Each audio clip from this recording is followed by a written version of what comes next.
ഭാരതദേശമേ മാതൃദേശമേ യേശുവിൻ കൃപയാൽ നിറയണം ലോകേ നീ ജ്യോതിയായി തീരണം.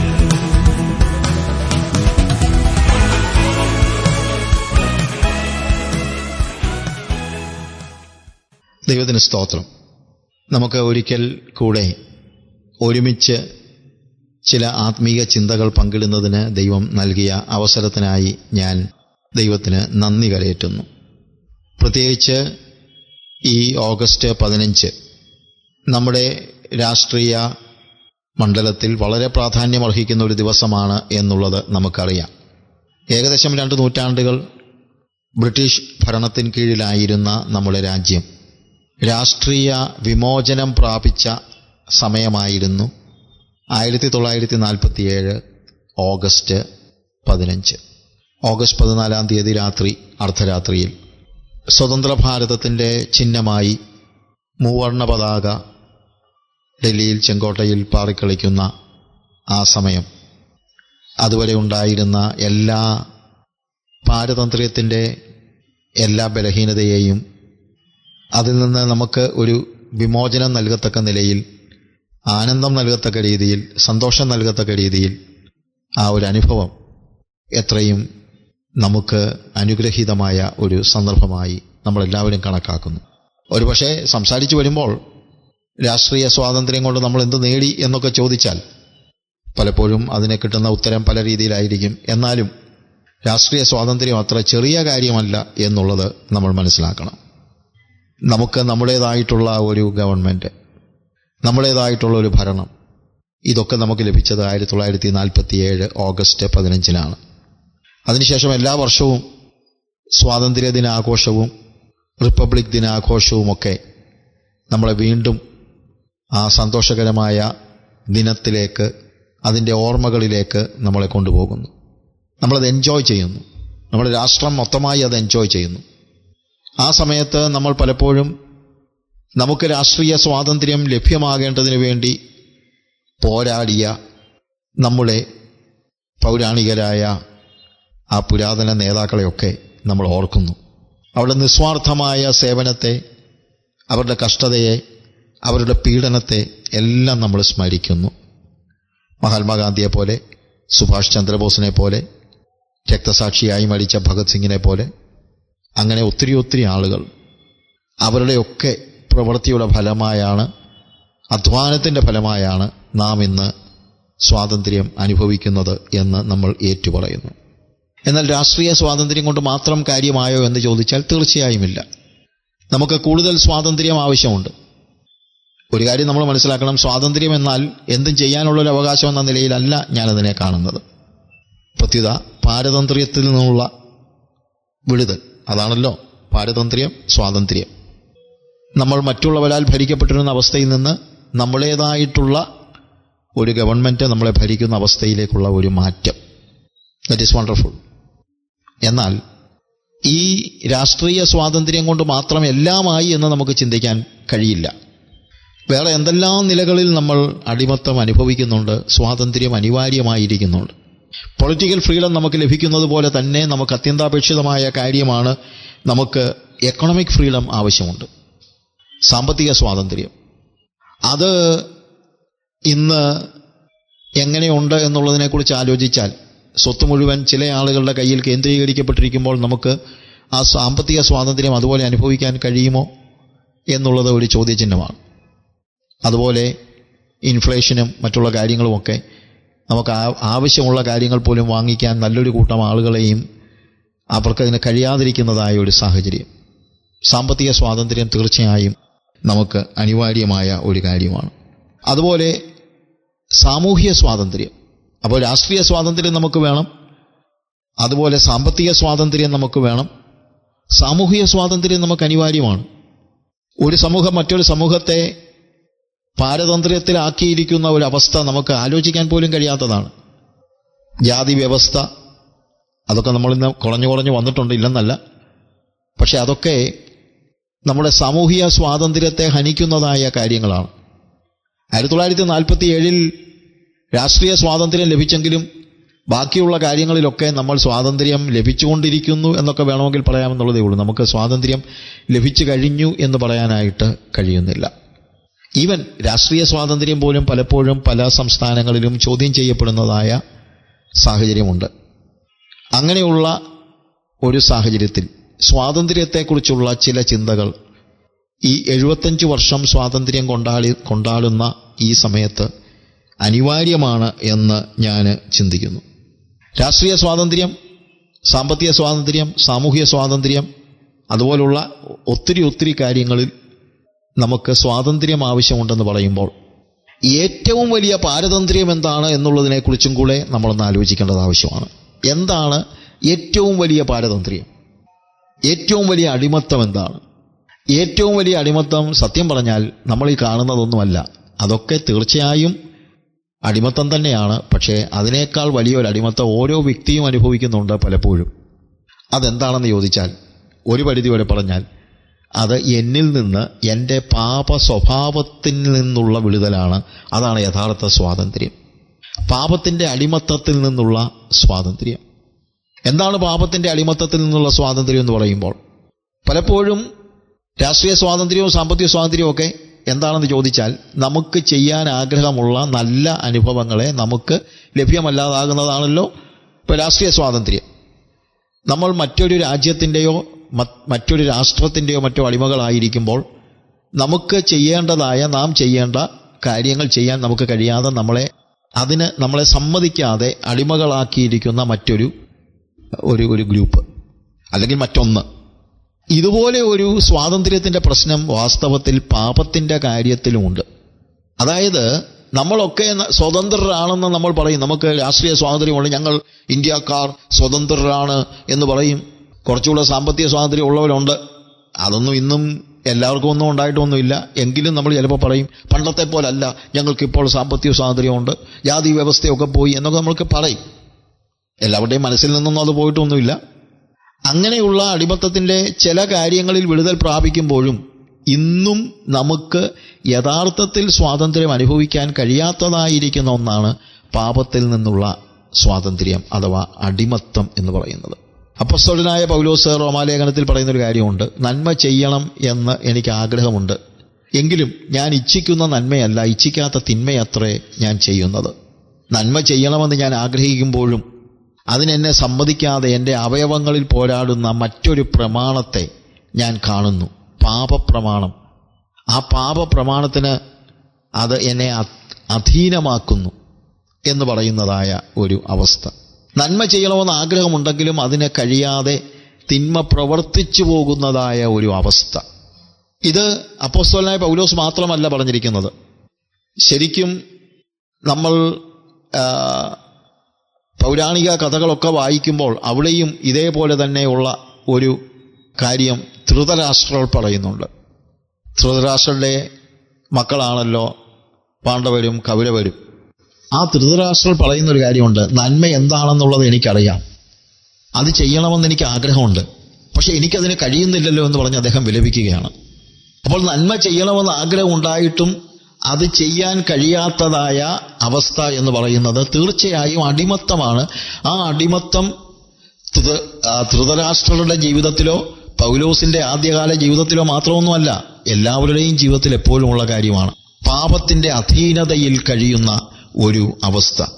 രാഷ്ട്രീയ സ്വാതന്ത്ര്യം പ്രാപിച്ചിട്ടും സാമ്പത്തിക സ്വാതന്ത്ര്യം പ്രാപിച്ചുകൊണ്ടിരിക്കുമ്പോഴും ജാതി വ്യവസ്ഥയിൽ നിന്ന് വിടുതൽ പ്രാപിച്ചുവെന്ന് നമ്മൾ അവകാശപ്പെടുമ്പോഴും അതിനെല്ലാം അപ്പുറത്തായിട്ട് നമ്മളെ കീഴടക്കിയിരിക്കുന്ന പാപ സ്വഭാവം, അതിൽ നിന്ന് വിടുതൽ ലഭിക്കുവാൻ നമ്മൾ വിലപിക്കുന്നതായ പൗലോസ് തൻ്റെ പഴയ അവസ്ഥയെക്കുറിച്ച്, യേശുക്രിസ്തുവുമായി ബന്ധപ്പെടുന്നതിന് മുമ്പുള്ള അവസ്ഥയെക്കുറിച്ച് അദ്ദേഹം പറയുന്നത്, അയ്യോ ഞാൻ അരിഷ്ട മനുഷ്യൻ, ഈ മരണത്തിന് അധീനമായ ശരീരത്തിൽ തന്നെ ആര് വിടുവിക്കും എന്ന് ചോദിച്ചുകൊണ്ടാണ് അദ്ദേഹം മുന്നോട്ട് പോകുന്നത്. നന്മ ചെയ്യണമെന്ന് എനിക്ക് ആഗ്രഹമുണ്ട്, അതിന് കഴിയുന്നില്ല. ഈ പാപത്തിന് അധീനമായ, മരണത്തിന് അധീനമായ ഈ ശരീരത്തിൽ നിന്ന് അഥവാ ഈ ജഡത്തിൽ നിന്ന് എന്നെ ആര് വിടുവിക്കും? പക്ഷെ അതൊരു വിലാപമായി അവസാനിക്കുകയല്ല. പ്രത്യുത പൗലോസ് അവിടെ പറയുന്നത്, ഞാൻ നമ്മുടെ കർത്താവായ യേശുക്രിസ്തു മുഖാന്തരം ദൈവത്തിന് സ്തോത്രം ചെയ്യുന്നു. എന്താ അതിൻ്റെ അർത്ഥം? ഈ പാപത്തിൽ നിന്ന് വിടുതൽ നൽകുവാൻ. എനിക്ക് സ്വയമായി അതിന് കഴിവില്ല എങ്കിലും എന്നെ വിടുവിക്കുവാൻ ഒരു വ്യക്തിയുണ്ട്. ആ വ്യക്തിയാണ് യേശു കർത്താവ്, യേശു ക്രിസ്തു എന്ന് പറയുന്നു. അതാണ് പാപത്തിൽ നിന്നുള്ള വിടുതൽ നമുക്ക് ലഭിക്കുന്നത് യേശു ക്രിസ്തുവിലൂടെ മാത്രമാണ്. ബാക്കിയുള്ള എല്ലാ അസ്വാതന്ത്ര്യത്തിന്റെയും പാരതന്ത്ര്യത്തിന്റെയും പ്രത്യേകത, അതിന്റെ കോൺസിക്വൻസ്, അതിന്റെ അനന്തരഫലം നമുക്ക് ഉണ്ടാകുന്നത് ഈ ലോകത്തിൽ വെച്ചാണ്. ബാക്കിയുള്ള എല്ലാ സ്വാതന്ത്ര്യ പാരതന്ത്ര്യത്തിന്റെയും. എന്നാൽ പാപത്തിന്റെ പാരതന്ത്ര്യം നമ്മളെ വേട്ടയാടുമ്പോൾ അതിന്റെ കോൺസിക്വൻസ് നല്ലൊരു രീതിയിൽ പറഞ്ഞാൽ അത് നടക്കുന്നത് ഈ ലോകത്തിന് ശേഷമുള്ള നമ്മുടെ ജീവിതത്തിലാണ്. എന്നാൽ അതാണ് ഏറ്റവും പ്രാധാന്യമർഹിക്കുന്നത് നമ്മൾ മനസ്സിലാക്കണം. കാരണം നമ്മൾ ഈ ഭൂമിയിൽ ജീവിക്കുന്നത് 70, 80, 100 അല്ലെങ്കിൽ 110 വർഷങ്ങളൊക്കെയാണല്ലോ. അതൊക്കെ എത്ര ആൾക്കാർക്കുണ്ട്. അതിനുശേഷം നിത്യമായി നിരന്തരമായി നമ്മൾ ജീവിക്കുന്ന ഒരു നിത്യത നമുക്കുണ്ട്. ആ നിത്യതയിൽ നമ്മുടെ പാപത്തിന്റെ അടിമത്തം, ഇവിടെ പാപത്തിന്റെ അടിമത്തത്തിൽ കഴിയുന്നവന് ചിലപ്പോൾ സുഖിക്കാൻ കഴിഞ്ഞെന്നിരിക്കും. പക്ഷേ പാപത്തിന്റെ അടിമത്തത്തിൽ കഴിയുന്നവൻ മരണം കഴിഞ്ഞാൽ അവന്റെ ജീവിതം ഏറ്റവും അഗാധമായ നരകത്തിലേക്കാണെന്നാണ് വേദപുസ്തകം പഠിപ്പിക്കുന്നത്. അപ്പോൾ ഇന്ത്യക്ക് രാഷ്ട്രീയ സ്വാതന്ത്ര്യം കിട്ടുന്നത് നല്ല കാര്യം, നമുക്ക് കിട്ടി. നമുക്ക് സാമ്പത്തിക സ്വാതന്ത്ര്യം ലഭിച്ചുകൊണ്ടിരിക്കുന്നെങ്കിൽ വെരി ഗുഡ്, അപ്രീഷിയേറ്റ് ചെയ്യാം. ജാതി വ്യവസ്ഥ തീർന്നോ? പൊക്കോട്ടെ, വെരി ഗുഡ്. എന്നാൽ പാപത്തിൽ നിന്ന് വിമോചനം പ്രാപിക്കുവാൻ നമുക്ക് കഴിയുന്നില്ലെങ്കിൽ ആത്യന്തികമായി നമ്മുടെ ജീവിതം നരകത്തിലേക്കാണ് പോകുന്നത് എന്നുള്ളത് നമ്മൾ മനസ്സിലാക്കണം. അതിന്റെ ദുരന്തം ഇവിടെ മാത്രമല്ല, വരുവാനുള്ള ലോകത്തിലും അതിന്റെ ദുരന്തം നമ്മളെ വേട്ടയാടുന്നതാണ് നമ്മൾ കാണുന്നത്. വിശുദ്ധ വേദപുസ്തകത്തിലെ ചില വേദഭാഗങ്ങൾ വായിക്കുമ്പോൾ, റോമാലേഖനം അതിന്റെ 6-ാമത്തെ അധ്യായം അതിന്റെ 18-ാം വാക്യവും 22-ാം വാക്യവും നമ്മൾ വായിക്കുമ്പോൾ, അവിടെ 18-ാം വാക്യത്തിൽ പാപത്തിൽ നിന്ന് സ്വാതന്ത്ര്യം ലഭിച്ച് നിങ്ങൾ നീതിക്ക് ദാസന്മാരായി തീർന്നതുകൊണ്ട് ദൈവത്തിന് സ്തോത്രം. പാപത്തിന്റെ ദാസന്മാരായ ആളുകൾ യേശുക്രിസ്തുവിലൂടെ നീതിക്ക് ദാസന്മാരായി തീരുന്ന ഒരവസ്ഥ. അതിനെ അടിമത്വം നമുക്ക് പറയാൻ പറ്റില്ല. ഞാൻ നീതിയുടെ അടിമയാണെന്ന് ആരും പറഞ്ഞിട്ട് കാര്യമൊന്നുമില്ല. അതാണ് സ്വാതന്ത്ര്യം. യഥാർത്ഥ സ്വാതന്ത്ര്യം എന്ന് പറയുന്നത് പാപത്തിൽ നിന്നുള്ള സ്വാതന്ത്ര്യമാണ്. പാപത്തിൽ നിന്ന് സ്വാതന്ത്ര്യം ലഭിച്ചാൽ അവൻ നീതിയിലേക്ക് പ്രവേശിക്കുകയാണ് എന്നുള്ളതാണ്. അതിന്റെ 22-ാമത്തെ വാക്യത്തിൽ നമ്മൾ വായിക്കുന്നതും, എന്നാൽ ഇപ്പോൾ പാപത്തിൽ നിന്ന് സ്വാതന്ത്ര്യം പ്രാപിച്ച് ദൈവത്തിന് ദാസന്മാരായിരിക്കയാൽ നിങ്ങൾക്ക് ലഭിക്കുന്ന ഫലം വിശുദ്ധീകരണവും അതിന്റെ അന്ത്യം നിത്യജീവനും ആകുന്നു.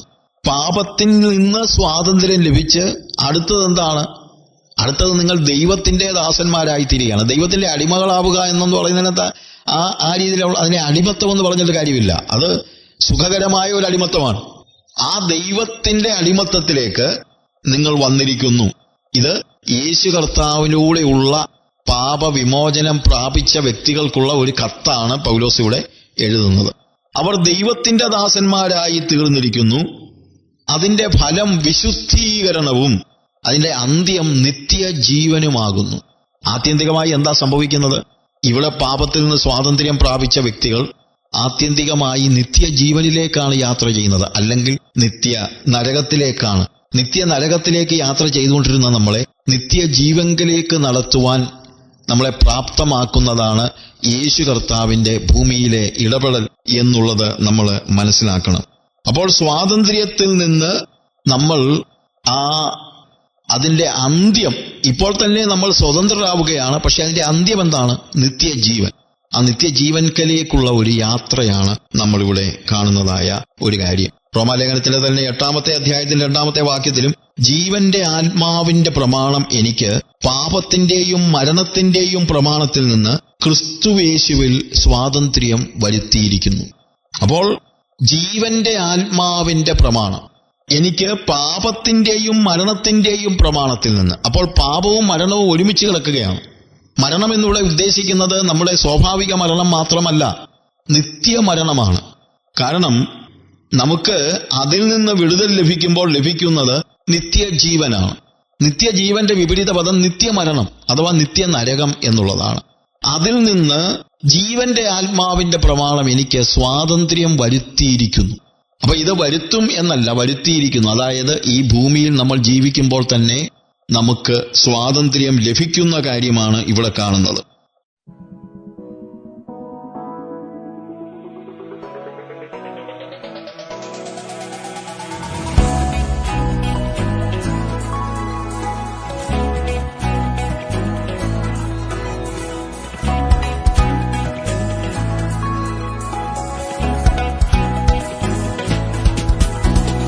ഭാരതദേശമേ,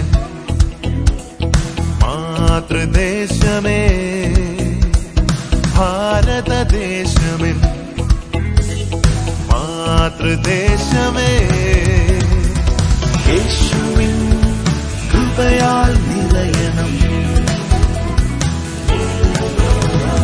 ലോകേ നീ ജ്യോതിയായി തീരണം.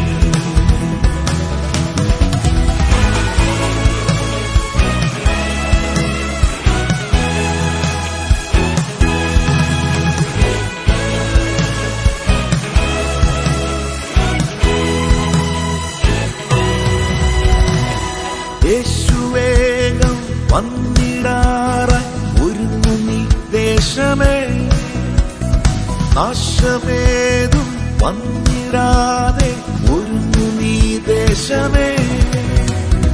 യേശുവേഗം വന്നിടാറായി ഒരുങ്ങു നീ ദേശമേ, നാശമേതും വന്നിടാതെ ഒരുങ്ങു നീ ദേശമേ. കൈവിടില്ല നമ്മയും ഓടി നാം ചെന്നിടാം, എവിടെയും ഏതു നേരത്തും ക്രിസ്തുവിൽ അണഞ്ഞിടാം. ഭാരതദേശമേ, മാതൃദേശമേ, ഭാരതദേശമേ, മാതൃദേശമേ.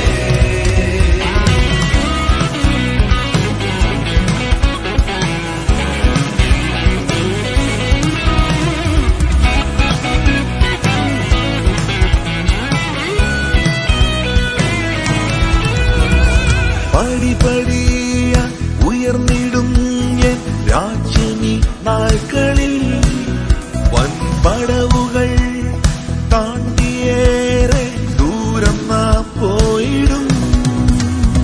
പടിപടിയായി ഉയർന്നിടും എൻ രാജ്യമീ നാൾകളിൽ, വൻപടവുകൾ താണ്ടിയേറെ ദൂരം നാം പോയിടും.